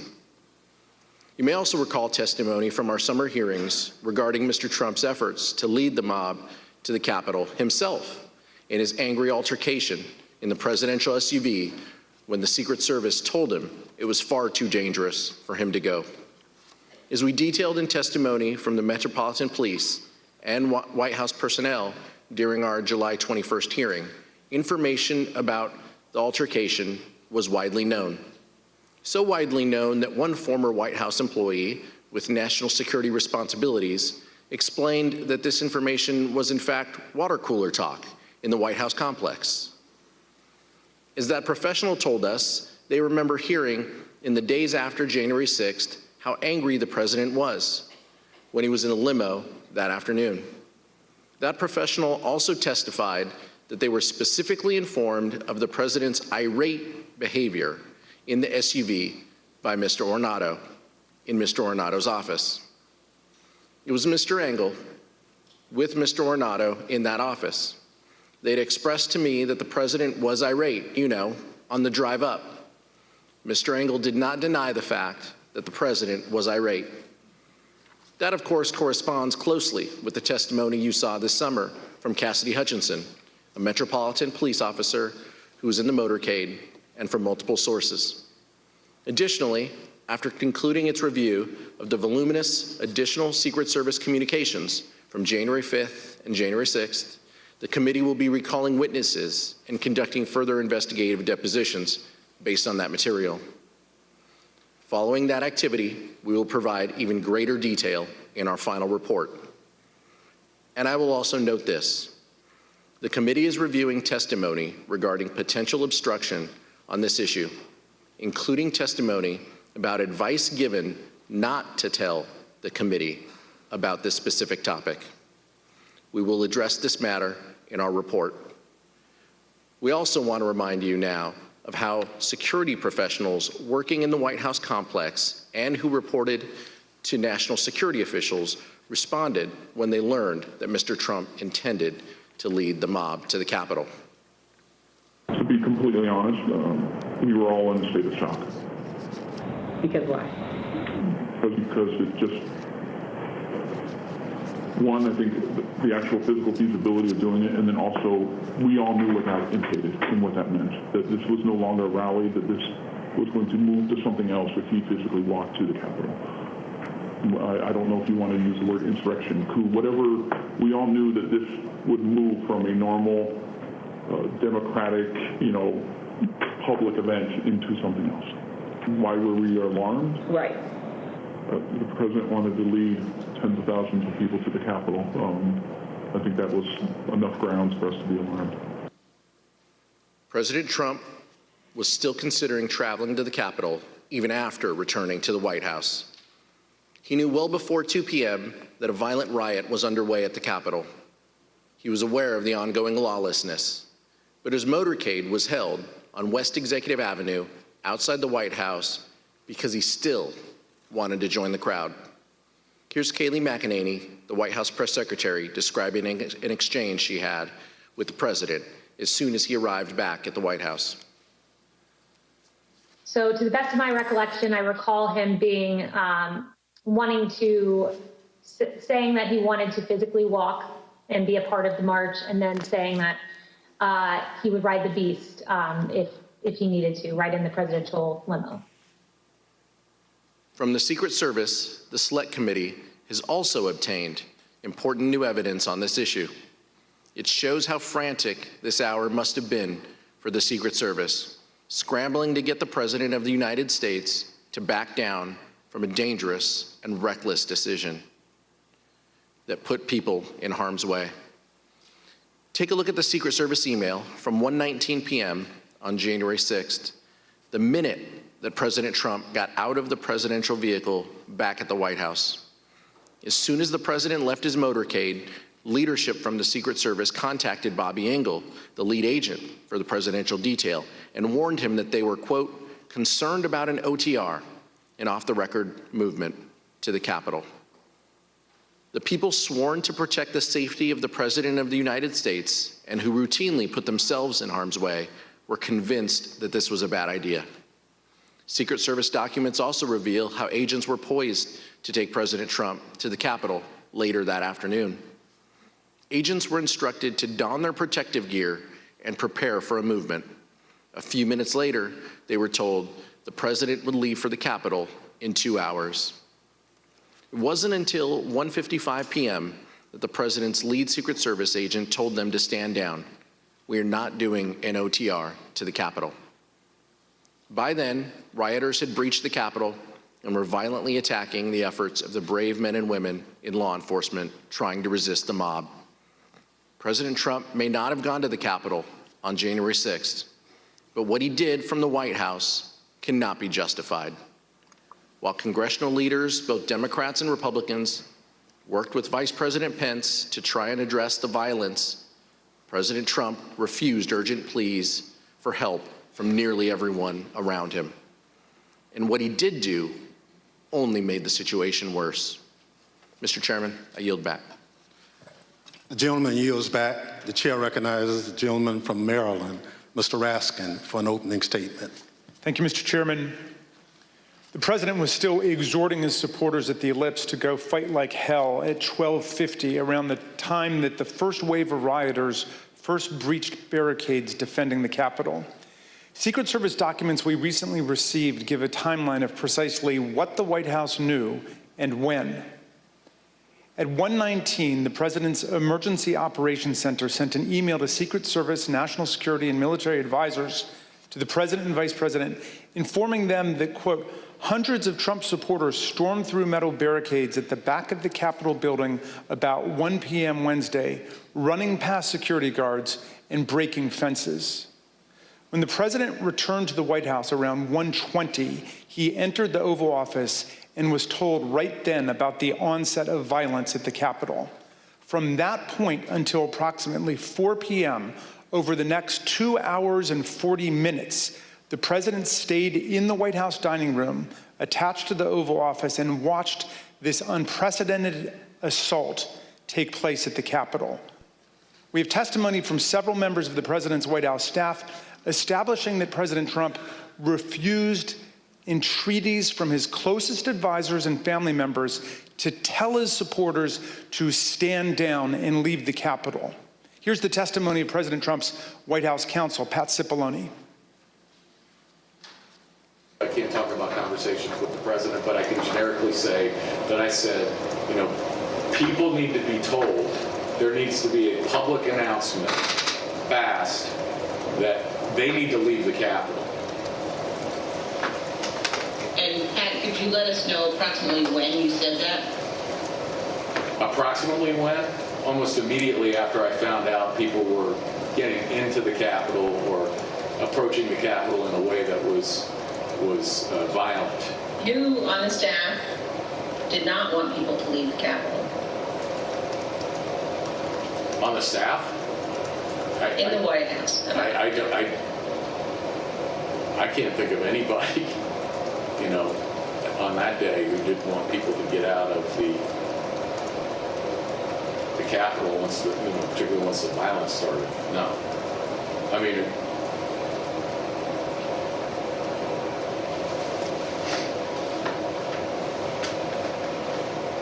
What about the president? Yeah. Well, she said the staff.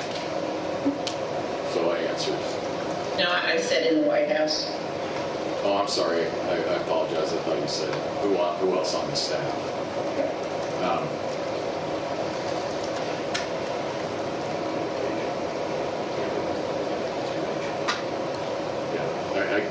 I can't reveal communications, but obviously I think,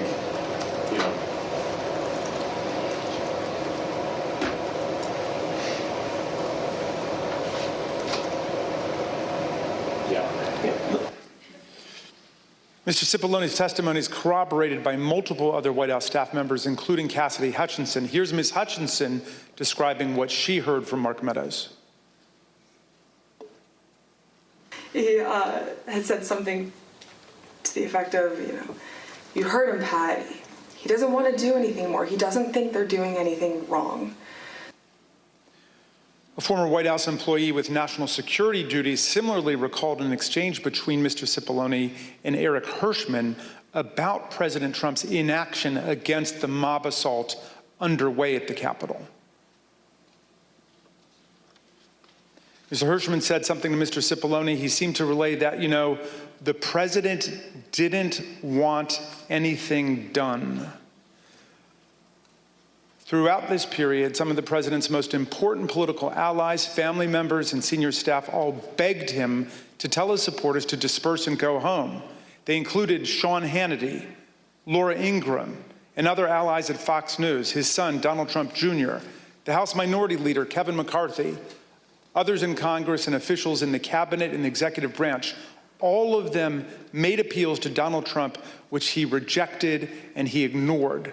The Select Committee interviewed several people who were in the dining room with Donald Trump that afternoon, and every single one of these witnesses told us that he was watching the violent battles rage on television.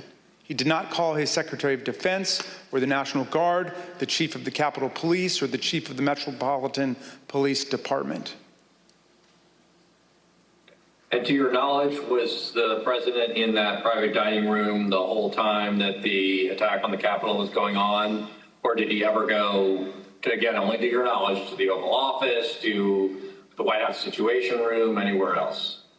So that's my recollection. He was always in the dining room. Yeah, what did they say, Mr. Meadows or the president?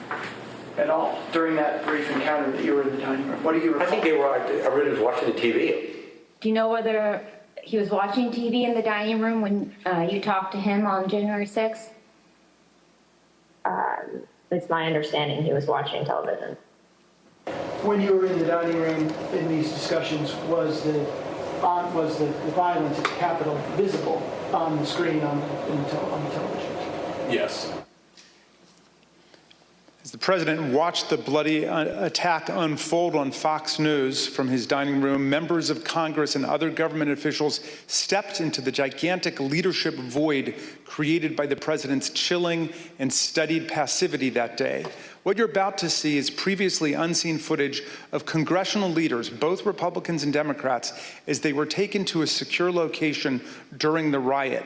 you'll see how everyone involved was working actively to stop the violence, to get federal law enforcement deployed to the scene, to put down the violence and secure the Capitol complex. Not just Democrats like Speaker Nancy Pelosi and House Majority Leader Steny Hoyer, but Republicans like Vice President Pence, Senate Majority Leader Mitch McConnell, Majority Whip John Thune, and countless other appointees across the administration. All of them did what President Trump was not doing, what he simply refused to do. Take a listen.